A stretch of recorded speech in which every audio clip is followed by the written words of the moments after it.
Hey everyone, welcome back to the channel. I got some exciting news. Available? Call of the Dragon is here! So, what does that mean? Well, let's have a look. Call of the Dragon. So we've got our tasks, we've got our tank, the Object 292, you know, the one I've been talking about, saying is going to be overpowered. A lot of people are disagreeing with me, but I do stand by my comments, and now we can have a closer look at this tank. Before that, let's quickly get this shit out of the way here. There's new items available. They're called Dragon Boxes. Buy them for 60,000 Silver Lions. There's no key for these boxes. You just open them. And they could contain a whole lot of things, but usually they contain something very minor, such as an order. But there's some cool decals in there, vehicles and such, if you're feeling lucky. A lot of people like to play those for sure. But let's have a look at the Object 292. This is the reason for the video here. The tank everyone's been talking about, so we can finally look at it. So 152 millimeter LP83 cannon. Look at the fucking size of this thing. Just ridiculous. Let's first of all look at the protection. So how do we do that? Well, protection analysis. So let's find a tank that everybody likes. 10.3 Leopard 2A4 with its preferred 401 dart at 500 meters. How is it going to look at 500 meters? Well, you can't get through the upper plate. That's nothing new. Players of War Thunder know that's an extremely well angled area. You can get through the lower plate and knock out the tank pretty easy. And the turret itself... Oh god. This thing's looking real strong. Yep. How about the side profile? Everybody knows this is the sweet spot. So the front of this tank looks pretty damn strong. I mean, okay, so you got a strong upper front plate, and you got a strong turret here, with some weak spots. Commander Scapola here looks like could be a weak spot for sure. Yeah, definitely. Cannon breach area. So it's pretty standard armor. Not overpowered, but definitely strong. You know, 75% of your tank is a red or a yellow.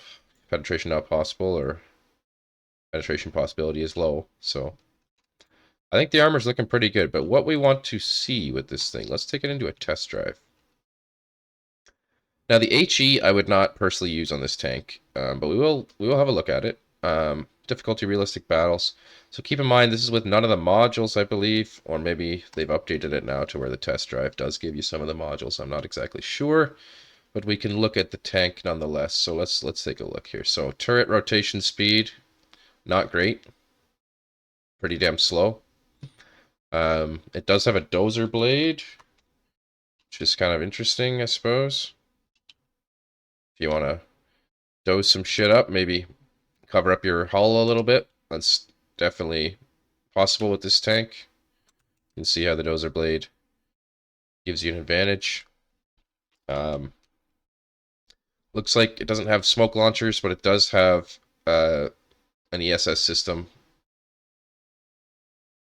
Pretty slow gun characteristics in terms of getting your gun on target. Let's have a look at the speed of the tank. Reverse speed gets up to speed good, but it's very limited at 11.0. Track turning ability is pretty fast. I'd say very fast. Look at this thing go. Okay, so we have very good steering. And let's check out the speed. Gets up to speed pretty good here. See, we're not on the best terrain. Turns pretty damn good. Trying not to be biased with this video, trying to keep an open opinion.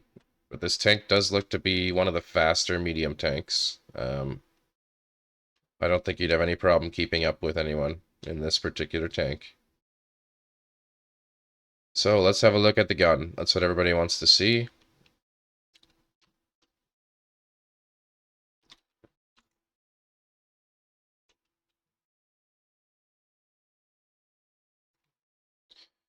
Jesus Christ. Well, it's gonna get a better position here because this angle's sort of hard to see, but that was an M60A1 rise with ERA protection. Those are not easy nuts to crack by any means, and we just cracked it. You can see the speed of this tank is actually really, really good. Gets into position quick here. I just want to come out and say I will be grinding for this tank. It's won me over with its stats, and I will be grinding for this tank.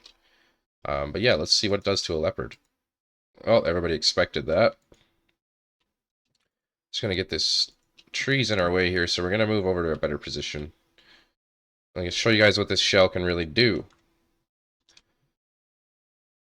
Still having trouble seeing because this tank's such a low profile. So here we go. So we got to Chieftain with Stillbrew armor. And look at just have a look at the velocity of this tank. How little the sight has to adjust because of how fast the shell can actually move. But so the Chieftain has very strong Stillbrew armor. And that was not a good shot because it kind of hit the cannon breach, but I want to test the armor a little more on this Chieftain. So we're going to aim a little more to the right. See, we don't really have a problem going through. Post-penetration characteristics not ideal. But that's... yeah. That's not any armor to laugh about. Let's sight this guy. You can see the difference in sighting is very small. The reload's actually not bad.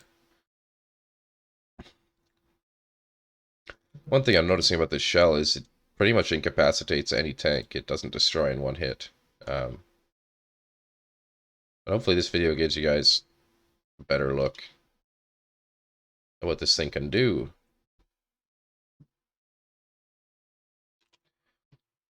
So one thing I want to highlight is with a shell like this and armor like this, when you're on the move and stabilized as fast as this tank is, you can more or less just point and click. So let's just say, oh, there's a leopard. Oh, okay. You don't even have to aim your shots. Even at this distance back here, this Chieftain, just to give you an example, you don't even have to aim this shot. So you just put your circle on him. Look at that. What you might be asking, what does that show? Well, it just shows the velocity and power of the shell that you don't even really have to aim it. You just, as long as you hit the tank somewhere, you incapacitated it in some way.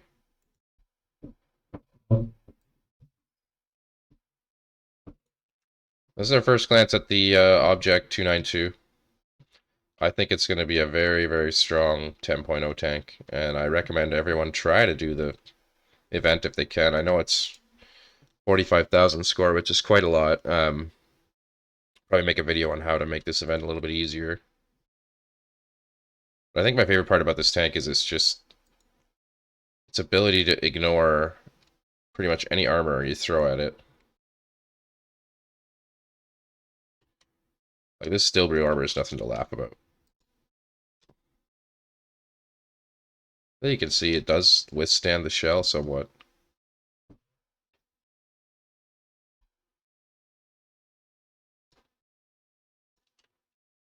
Very interesting.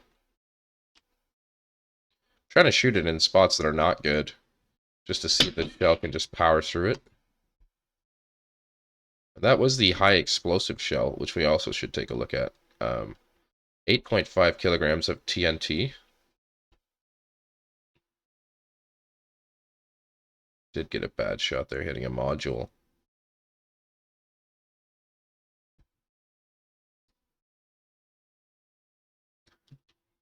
.5 kilograms is nothing to laugh about. You can see our autoloader's out of ammo now, so we can't fire until our crew replaces shells in the autoloader. So that's a major downside that should be noted about this tank. Also, no machine guns. There is not a single machine gun on this tank. So also something to note. Overall, maybe this thing isn't as overpowered as I thought. But I still think it's going to be very strong and very worthy of grinding for. If you're able to. But that's all I got for you guys today. Hope you enjoyed that little preview. We're going to look at this tank in more detail when we can. And we'll also give you guys some tips on how to grind when we can. I do think this tank's going to be pretty strong. But then again, I thought the Vilcus was going to be really strong, and I'm having trouble with that thing as well. So who knows?